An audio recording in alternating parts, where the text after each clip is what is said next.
Second Thessalonians chapter 2, the Apostle Paul makes reference to the mystery of iniquity. The mystery of iniquity. He says that it was around then, but there was a force hindering it. And there would come a time when this mystery of iniquity would be exploding. This force that was, it says he, in the King James, it says he that letteth, will take the brakes off, so to speak. And there'll be this massive explosion of what Paul called the mystery of iniquity. And the word mystery there in the Greek is mysterion. And that's where we get our word mysticism from. It's very important to note that. Also, it makes reference to, as you see there, if you look in the first part of the chapter, it talks about the man of sin. And it says that the man of sin is going to show that he is God. He sits in the temple of God showing that he is God. Now, people that are preterists, how many of you know about the term preterist? Okay, a preterist is somebody who believes that all these things happened before 70 A.D. And most of us here would be what are called dispensationalists, Darby Scofield dispensationalists. And we believe that these things are current, that they're unfolding now, and that's the general theme of this conference. So we believe that this is something that hasn't happened yet, but from what you're going to see this morning, it's happening now. It's starting to unfold. So how is the man of sin going to show himself to be God? Now, there's only two. It doesn't say a God, like the preterists say that was Nero Caesar. Well, Nero Caesar was, quote unquote, a god. In the ancient Roman Empire, there were many gods and goddesses. So he showed himself to be a god, but this person is going to show himself to be God. Now, there's only two general concepts of God. One is the Christian, Judeo-Christian, and we believe that God is a personal being in heaven. And the other one is the mystery of iniquity, which is the occult, the ancient wisdom.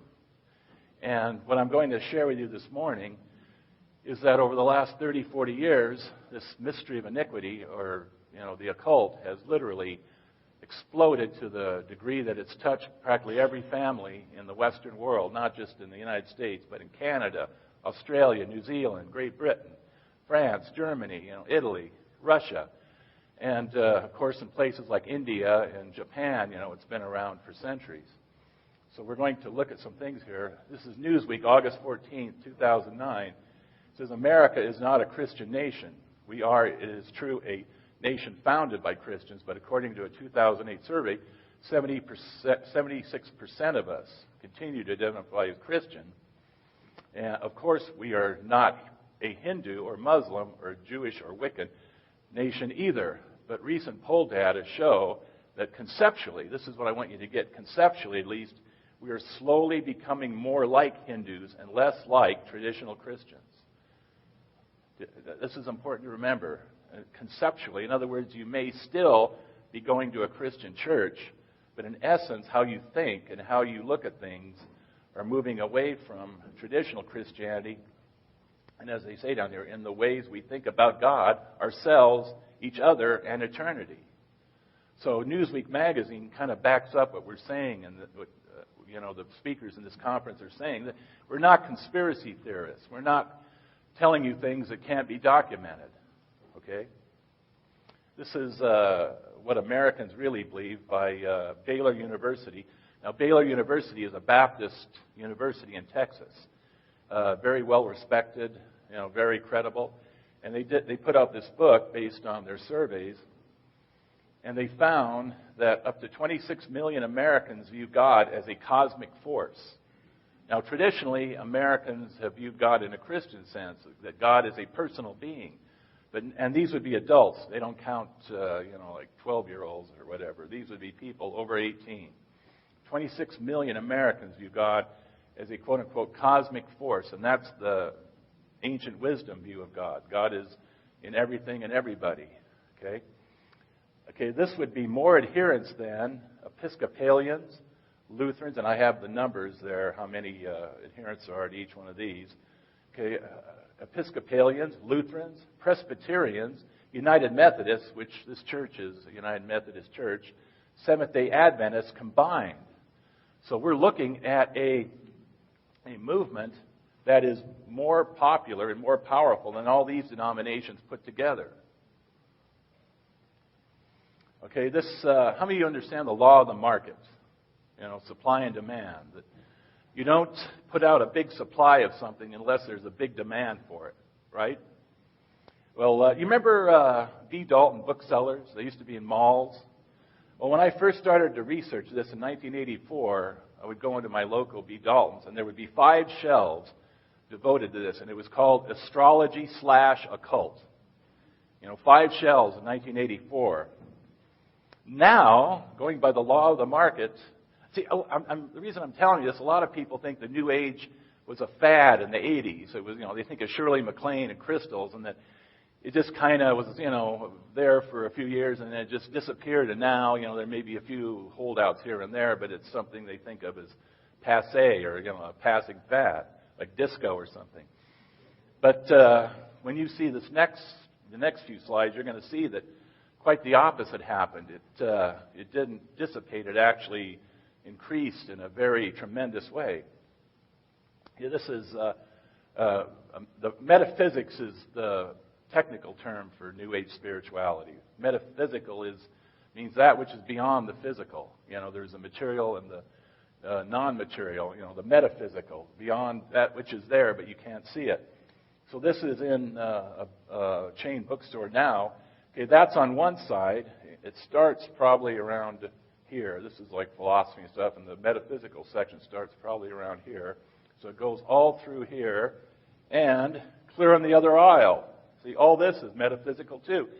And there are 60 shelves in this bookstore devoted to New Age spirituality. 60 shelves.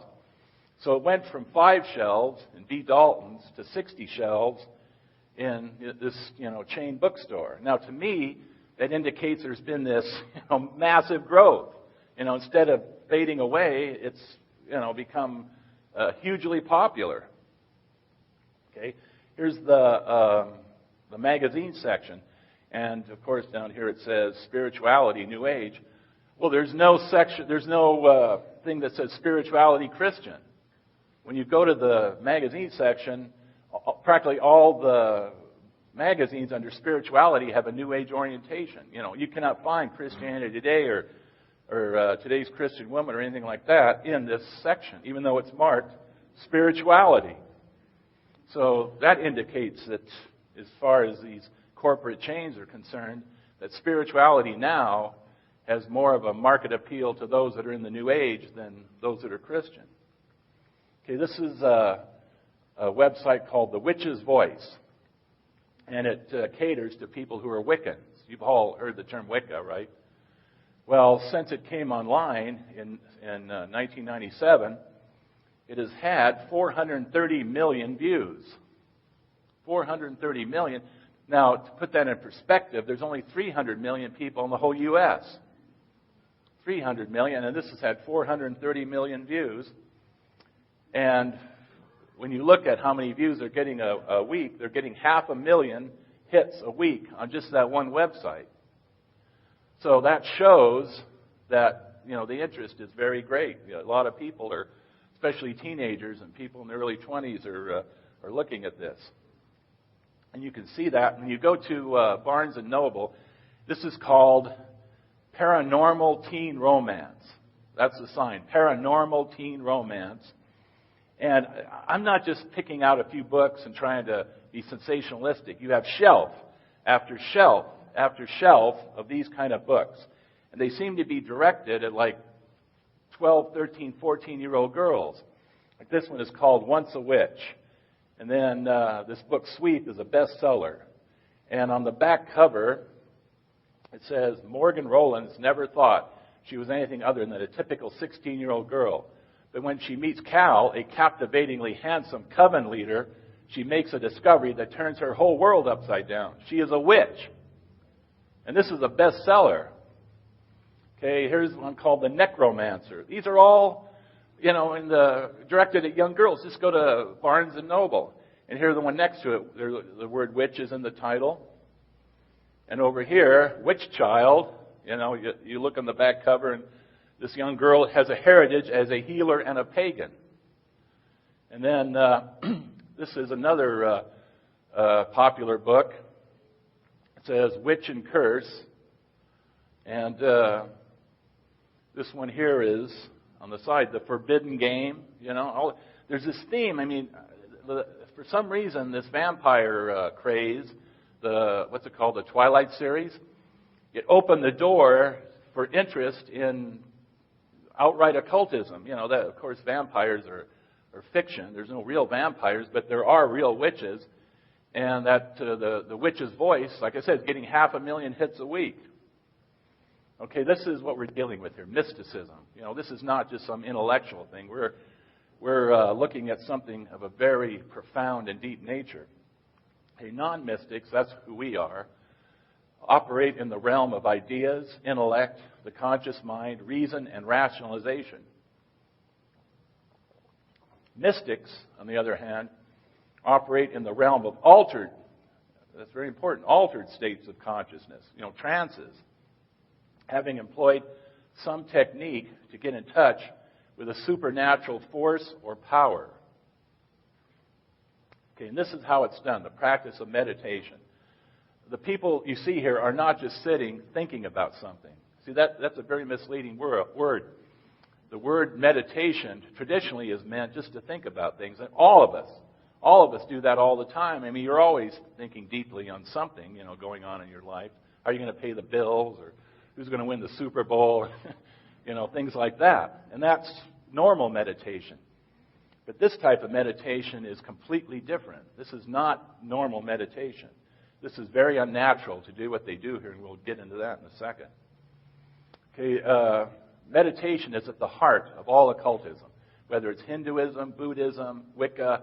Like if you were to go check out, books on Wicca and developing psychic powers, you would see that meditation is found in every one of these books. I mean, not 80%, not 90%, but 100% of them. And this is from Alice Bailey, who actually coined the term New Age. And she said, we found that these illuminated men right down through the ages, and this is why I'm calling this a mystery of iniquity, because this goes back clear to the ancient world, testify to the same truth, that they claim for this universal method that it brings them certain results. First, they receive direct experience of divine realities, of transcendental truths, and of the supernatural world. So what we're dealing with here is not just people who read something and then believe it intellectually. This is not like you go to some class and somebody says something and you go, okay, I'll buy that. People are tapping into the supernatural world and have direct experiences of these realities. Okay, this is the purpose of meditation. Meditation, and these are two quotes. These are in my book, For Many Shall Come in My Name. Meditation is the doorway between worlds, the pathway between dimensions. Meditation is the key, the indispensable key to the highest states of awareness. So you can't really be a New Ager unless you meditate, unless you engage in these practices.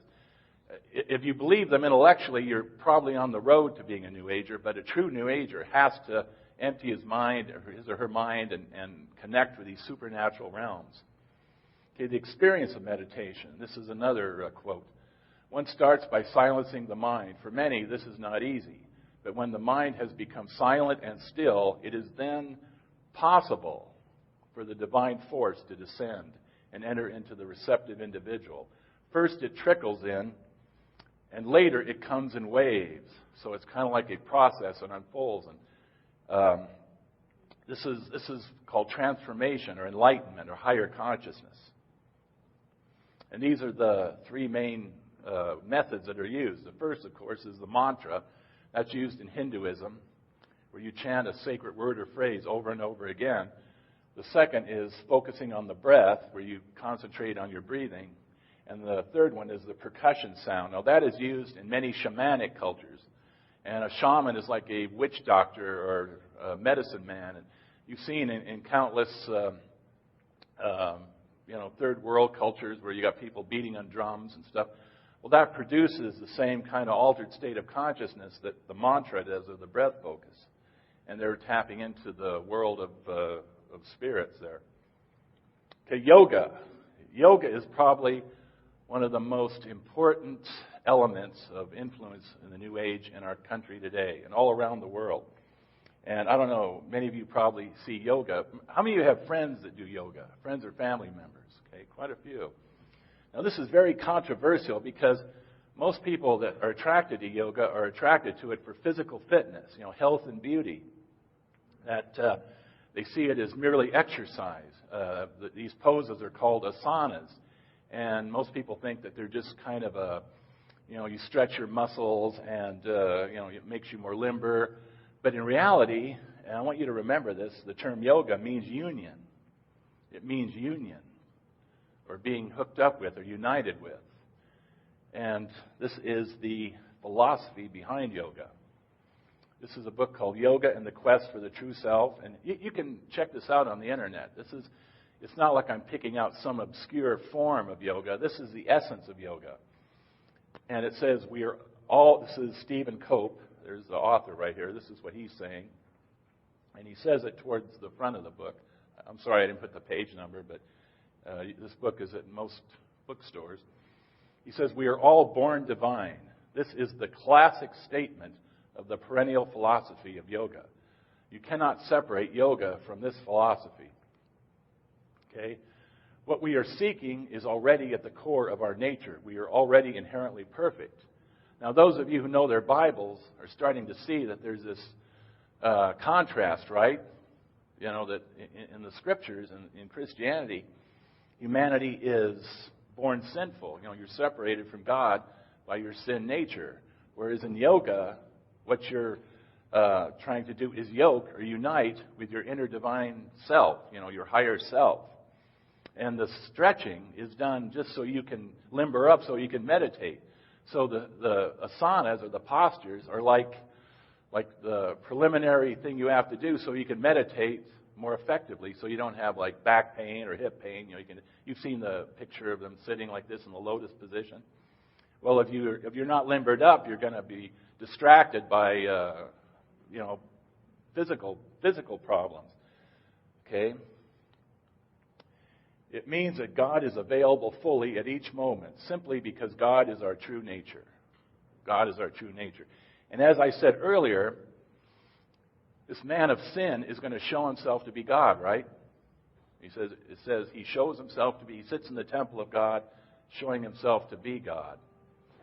And this is the same philosophy we find in this movement that now encompasses nearly 20 million Americans.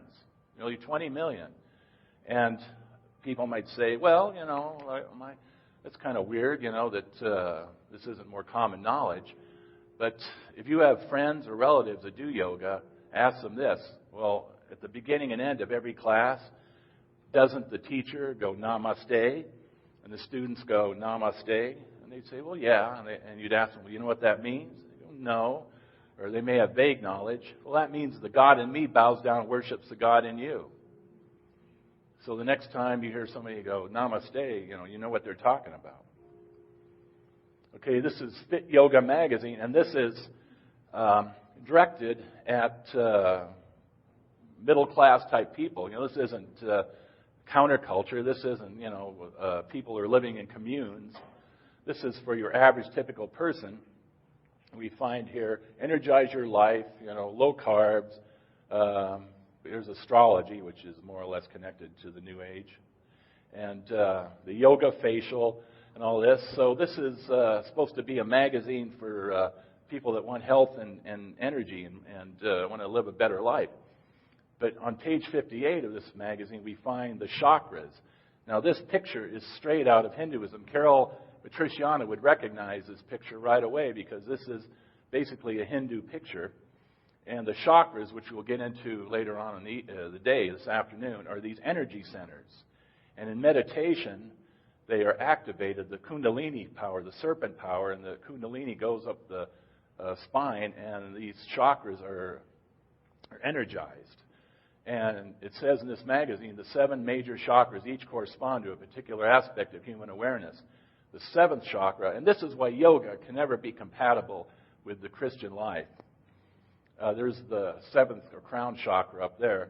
It says the seventh chakra, the crown chakra, represents one being truly open to their spirituality and to their own divinity. Now, all of you will clearly recognize that this clashes with Christianity. Christianity says basically the opposite, that we were all born sinful and fallen and we need a Savior. See, if you're divine, if you're God, then you don't need a Savior. So what they do is they take Jesus, and virtually all yoga teachers will say, yeah, we believe in Jesus. He was a great guru. He was a great enlightened being. But what Jesus said, when you look at Jesus' words, he was not a Hindu. He was not a New Ager. Okay? This is an opposite. This is an organization called Yoga Fit. And this woman has this organization, and she has trained over 100,000 instructors around the world. Over 100,000, not just people. You got to get this understood. She just hasn't trained 100,000 average people. She has trained 100,000 instructors. Now that is an army, right? You would all agree. That is an army of teachers. But when you look at what she says in her book, you see that this is not just fitness. This is clearly religious in nature. She says the ancient practice of meditation is as integral to yoga as the poses are. And they have the same intention, not to tune out, but to tune in to a frequency long forgotten and perhaps undiscovered. Now that frequency is what I believe the realm of familiar spirits. That people that connect with, yoga is connecting or yoking. That people are yoking to the power of what the Bible calls familiar spirits, and we'll get into that a little bit later. Okay, meditation for the masses. How did this come about? How did interest in yoga and all this come to where we are? Why is it there are 26 million people in our country right now who view God as a cosmic force? We're going to get into a little bit of the history here. I think you're going to find this quite interesting. Okay, how many of you recognize that? Okay, if you grew up in the 60s, this was an album put out by the Beatles. I think it came out in June of 1967. And this is when they were starting to get into the Maharishi Mahesh Yogi's Transcendental Meditation program. Especially this one here, George Harrison. The others were just kind of, drug along by him. And they actually went to his ashram in India for a while, and John Lennon got disgusted with him because apparently he was chasing women at this ashram. And John Lennon had chased women, and he thought, well, this guy's no different than I am. And so John Lennon is leaving, and the Maharishi comes, John, why are you going? And John Lennon says, well, if you're so psychic, you'd know. And there was this song called Sexy Sadie. And originally it was Maharishi. And it was a put down of Maharishi. And Paul McCartney put out a song called Fool on the Hill. And that was a song about the Maharishi. So Paul McCartney and John Lennon were disillusioned with him. But George Harrison stayed with this view, religious view, all his life. In fact, some crazy man broke into his house in the 1990s and stabbed him. And when he was wounded, he was crying out to Krishna to save him and heal him. Anyhow, in this album, we find a song called Within You, Without You. And it has a sitar. It wasn't a rock and roll song. It sounded Indian. It had a sitar. And George Harrison was basically mouthing what he had learned from the Maharishi. All the lyrics in that song were things that he had been taught by the Maharishi, and the most telling one was try to realize it's all within yourself. In other words, everything you need is already within you. And so all these millions of kids who were listening to this album were being influenced by it's all within you, and the sitar music and all that. So then the Woodstock Music Festival came a couple of years later, 1969, And notice the term an Aquarian exposition. Well, the term New Age is a reference to the age of Aquarius, that we were moving. The term New Age means we're moving out of the Piscean age into the Aquarian age. And in the Aquarian age, everybody will be in touch with their higher self or their inner divinity. Now, why would they call this an Aquarian exposition? You know, that's kind of interesting, isn't it? Why is it an Aquarian exposition?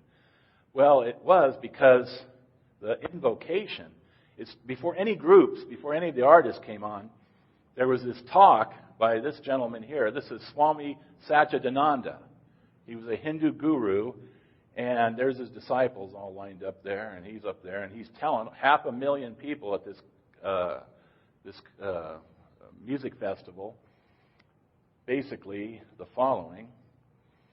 His organization is called Integral Yoga, and this was an invocation to a whole generation because they made a movie called Woodstock, and anybody who watched that movie would hear his invocation, and basically he said, by practicing Hatha Yoga, you will lose all the undesirable cravings, all the cravings for drugs, smoke, and alcohol that are caused by the toxins that are already in the body. So if you do Hatha Yoga, you're going to be really healthy. Okay? How many of you remember a guy named Merv Griffin? Now, Merv Griffin invented Wheel of Fortune and Jeopardy. He was the guy that came up with these two shows. But before that, he had a talk show. He was like the Oprah Winfrey of the 1970s. You know, practically everybody watched his show. It was him and Phil Donahue. They were the TV personalities that everybody watched in the 1970s. And I think he had a late night show in the late 60s. He was a rival of Johnny Carson. But anyhow, I'm going to show you a clip here that really, really put meditation on the map. This is the real catalyst here. So we're going to see if I can...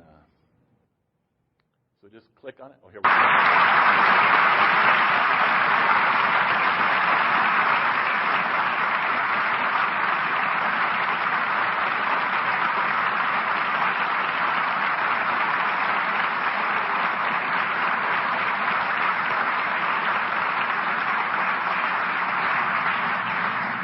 I welcome you to California, Maharishi Mahesh Yogi. I have a feeling you have a few friends here. Actually, the movement started here. Yes. I've waited a long time to meet you. I admire you. I admire what you're doing. And I think I'll make everybody comfortable and just start off by saying I'm a meditator.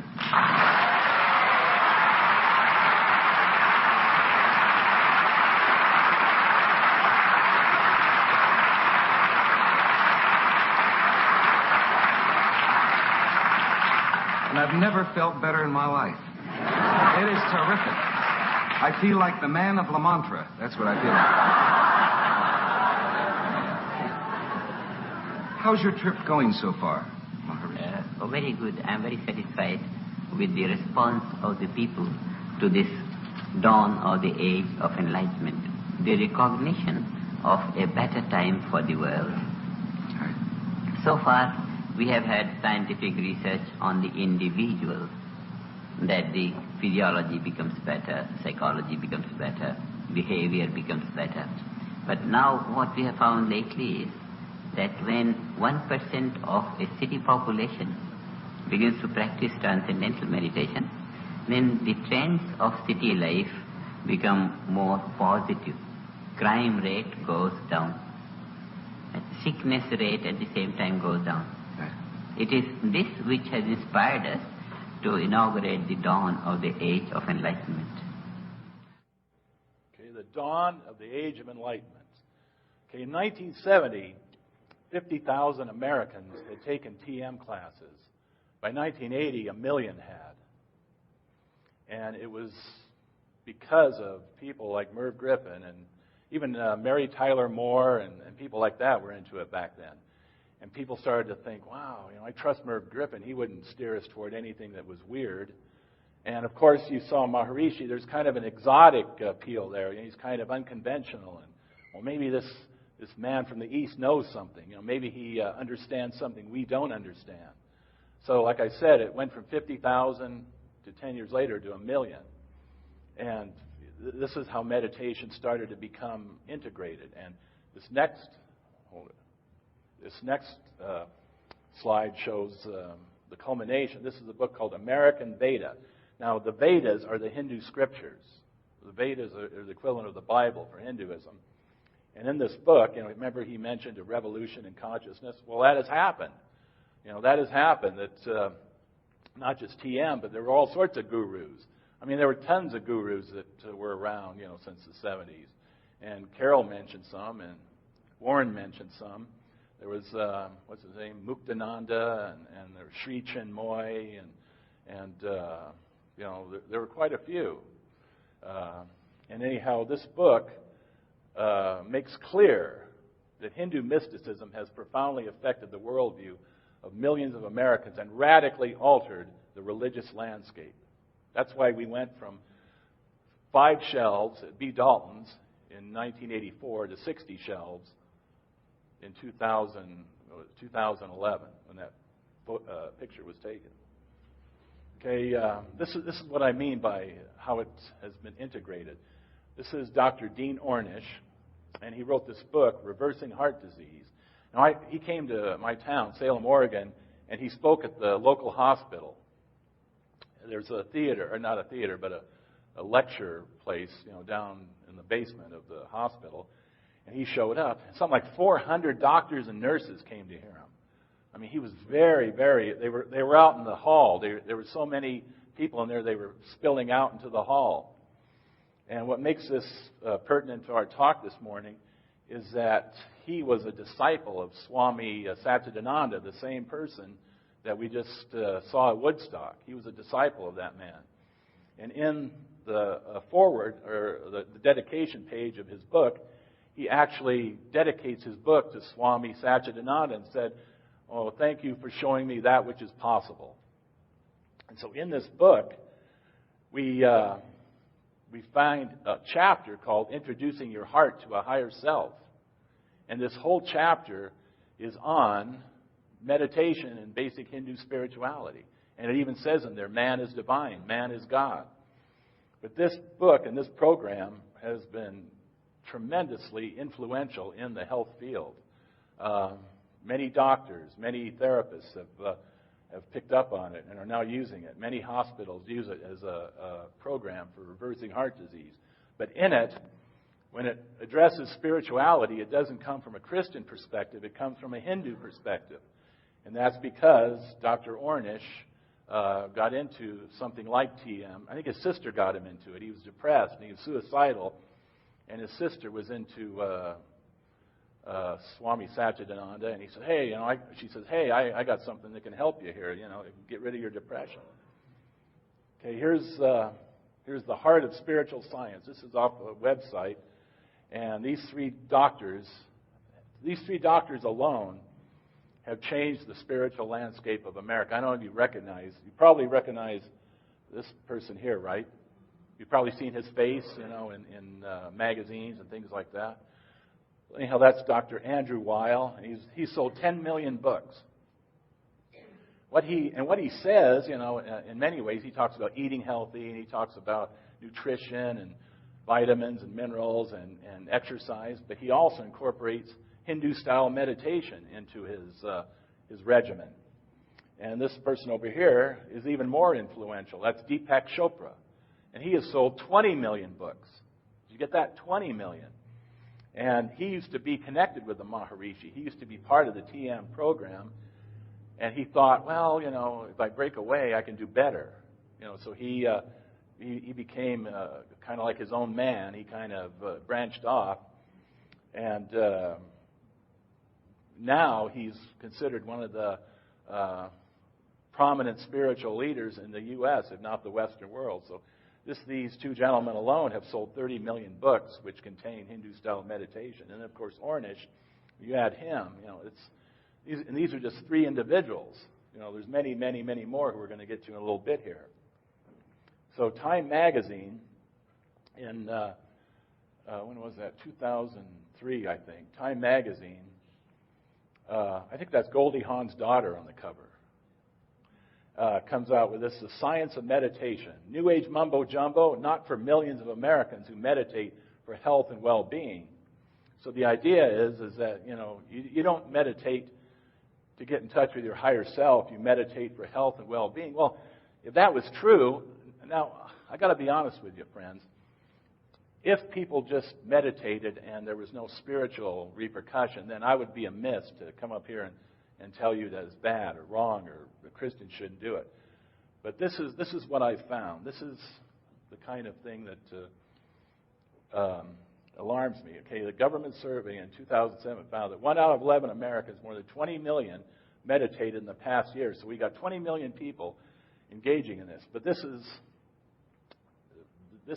I've seen this in virtually every area that I've looked at this. I've researched. This is from Newsweek. It's called "Ambushed by Spirituality." Okay, this Marty Kaplan was a screenwriter in Los Angeles, in Hollywood, and he had a problem of biting his nails. So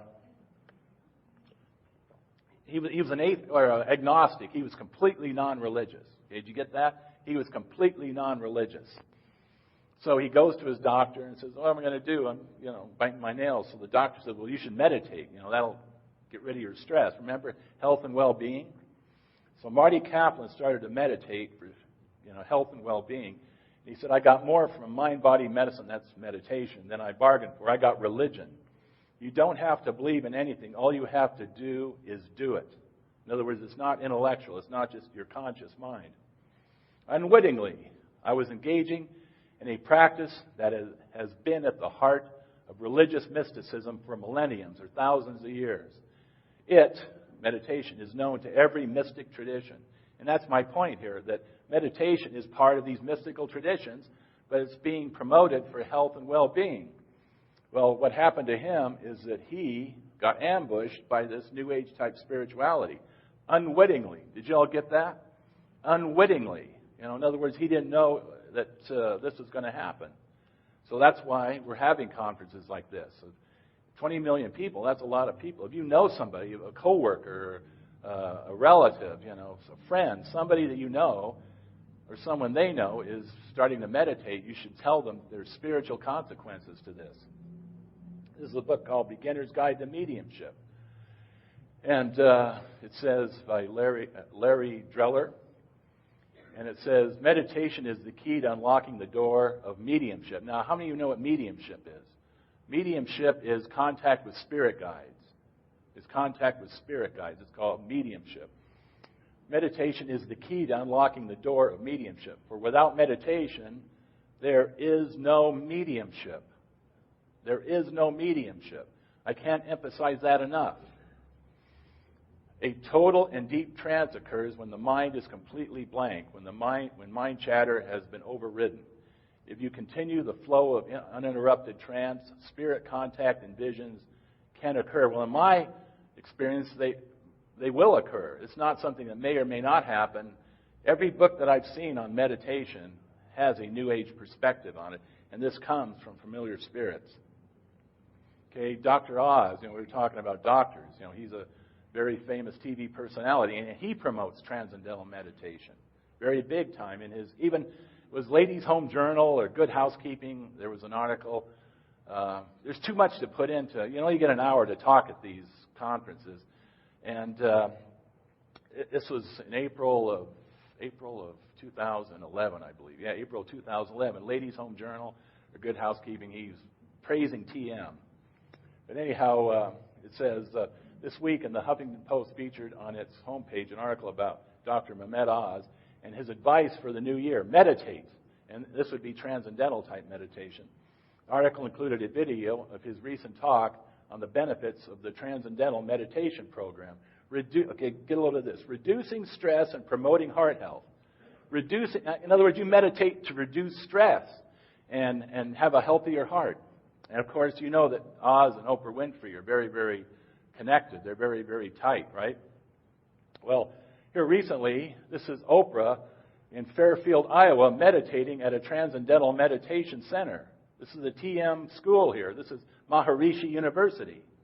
And here she is meditating at Maharishi University, so they're very much connected. So Dr. Oz does TM. Now, where has that led him? I mean, what kind of spiritual outlook does he have because of his connection with TM? Okay, on his March 15th, Warren will know about this. Anyhow, he did a show called Are Psychics the New Therapists? Well, he believes they are. And he says that he introduced the idea that people should communicate with the dead because they can help them. A connection with spirit guides. This is a book called The Instruction by Ainsley MacLeod. And MacLeod mentions his spirit guides 175 times in this book. 175 times. And Dr. Oz says, I recommend this book to those who seek greater spiritual well-being and a better understanding of their life's purpose. Greater spiritual well-being. Dr. Oz, this is on the front cover. And this is a product description from Amazon. It says, have you ever sensed that your life has a deeper and more meaningful purpose, but don't know what it is? If so, you're not alone. To help you and the millions like you, psychic Ainsley MacLeod's spirit guides have given him a systematic approach to uncovering who you really are and the life your soul has planned for you. Now, in essence, what he means by your soul is a spirit guide. And I believe, and I think most of you do too, that spirit guides are what the Bible calls familiar spirits or demonic spirits. So there's, Dr. Oz, all these three doctors, Deepak Chopra, Andrew Weil, they're influencing the whole medical field. They're influencing society on a very broad sense that meditation now has become normal, as Time magazine showed us. And 20 million Americans now meditate, they empty their minds through repetition. And let me re-emphasize this. These 20 million aren't just sitting there thinking about something. They're using mantras and breath control and things like that. And this is where it's led Dr. Oz. Okay, another guy, Dr. Daniel Amen, is a famous brain expert. And he does meditation. And it's led him to something even more bizarre. This guy was on public television here a couple of years ago. This guy speaks at Saddleback Church. He's spoken there, and he's highly regarded. And he is a promoter of something called tantric sex. Dr. That's a typo there. Dr. Amen and Dr. T.J. Bartle, a tantric sex trainer, put out a 6-audio set on the practice of tantric sex. On page 283 of Amen's book, Change Your Brain, Change Your Body, he says, I felt I had to share this knowledge with everyone I know. So he is a major advocate of tantric sex. And you might wonder, well, what is tantric sex? Well, you can look it up on the internet, after today. But what it is, it's activating the chakras, through meditation, through the Kundalini energy, with the snake power there, and then engaging in sexual intercourse while both partners are in this state. And that is called tantric sex or psychic sex. And, it has a potential. Dr. Amen really thinks it's wonderful and it can really enhance your sex life. But when you're working with chakras, you're working with familiar spirits. And the implications of that are absolutely mind-boggling, wouldn't you say? Okay. This is his book, The Amen Solution. Again, right up here, it's not about religion. It's the brain healthy way to lose weight and keep it off. So, the secret to being thinner, smarter, and happier. The secret to being thinner, smarter, and happy. Now, who doesn't want to be thin, happy, and smart, right? Who doesn't want that, right? Well, then, when you see his program, he says he has a multi-page section on meditation where the reader is instructed to chant Sa-ta-na-ma. Sa-ta-na-ma. That's a mantra. That's a Hindu mantra. I think that's from, let me see if I got it right. That's from Yogi Bhajan. That's right. Kundalini Yoga, Yogi Bhajan. Sa-na-ta-ma. He says meditation is integral to his treatment plan. Now, you know what integral means. It means, you can't separate it. You can't have his treatment plan without sa, na, ta, ma. Again, Dr. Amen is extremely influential, and this is building. This is gathering momentum, and it's the same in the business world. It's the same in the field of psychology. I mean, virtually every aspect of our culture is being impacted by the same thing. And it all began, with what I showed you back in the 60s and 70s with these movements springing up. Okay, Matthew 24:24. For there shall arise false Christs and false prophets, and shall show great signs and wonders, insomuch that were possible they shall deceive the very elect. With yoga and with meditation, signs and wonders, people are going to be amazed. They're going to be completely flabbergasted at what these people with higher consciousness can do. False Christs, false prophets. Okay, from where does this view originate? Okay, basically, this is very simple, the preaching of the cross versus the preaching of the higher self. It couldn't be any more simple. Anybody who knows anything about Christianity knows that they're diametrically opposed. You will never find the cross in the New Age. You will never find it there. As Warren said last night, if you want to know what the New Age thinks about the cross, just read A Course in Miracles. What was it? Don't take the last useless road to the old rugged cross, or things like that. In other words, familiar spirits will always attack the cross and will always downgrade it and will always reject it and try to twist it or pervert it. In the New Age, Jesus is a guru. He's an avatar. He's the same as Buddha or Krishna or Lao Tzu or Shirley MacLaine or somebody like that. Okay, this is where it comes from. The mystery of iniquity. He shall show himself to be God. I will ascend above the heights of the clouds. I will be like the Most High. Now, you know who said that? Lucifer. Lucifer said that. Now, he didn't say he would be the Most High. He said he would be like the Most High. In other words, he would be equal with God. He would be parallel with God. So anything, folks, anything that smacks of humanity being God or creation being God is from Lucifer. It's as simple as that. It's as simple as that. Okay?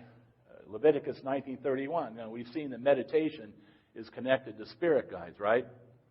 And I could show you evidence after evidence. I didn't just pick out a few things like, this'll scare them, or I didn't ignore any body of evidence that refutes what I'm saying. In other words, you could go out and you could find the exact same evidence yourself. And you could spend, weeks, months, years researching, and you come to the same conclusion. Okay, regard not them that have familiar spirits. Either seek after wizards to be defiled by them. I am the Lord your God. This is the plan right here. All you have to do is know these verses like this throughout the Bible. And somebody might say, well, there's a lot of good in what Deepak Chopra says or Dr. Oz. In fact, there's a lot of Christians who really like Dr. Oz. They really, really like him. And he's very personable. I've seen his show. I've seen him interviewed, and he's a nice guy. But his view of God is based on contact with familiar spirits. And in other words, he is defiled. He is defiled by familiar spirits. He does not worship the Lord we worship. He does not worship him. And that's what I'm trying to get across is even though somebody's nice, even though somebody's has an impressive knowledge of things like nutrition and health and benign things, they may have a spiritual agenda that's out to disrupt or destroy or overturn the biblical one. Okay, the Bible says, verily or truly, every man at his best state is altogether vanity. Psalm 39:5. So we have no higher self. We have no higher self. The people that are this divine force that descends into them and they have contact with, that is not a divine force. That is a demonic force. Okay, for the preaching of the cross is to them that perish foolishness. And that's what the New Age says, that the preaching of the cross is foolishness. And they're perishing. They're perishing.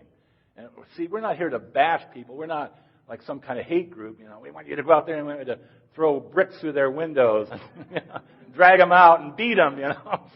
We are not hateful. We are not mean-spirited. We have a loving attitude toward these people. We may hate the familiar spirits that are deceiving them, but towards the people themselves, we have a very soft, benign approach. We don't want to do anything that there's a verse that says, for the weapons of our warfare are not carnal. And the servant of the Lord must not be strifeful, but be gentle unto all men, right? Amen? Yeah, so we're not conspiracy theorists. We're not hate people. We're not a hate group. We're not going to put on full camo fatigues and get an M16. We're going to go out there and we're going to wipe out New Agers, right? No, just the opposite. Just the opposite.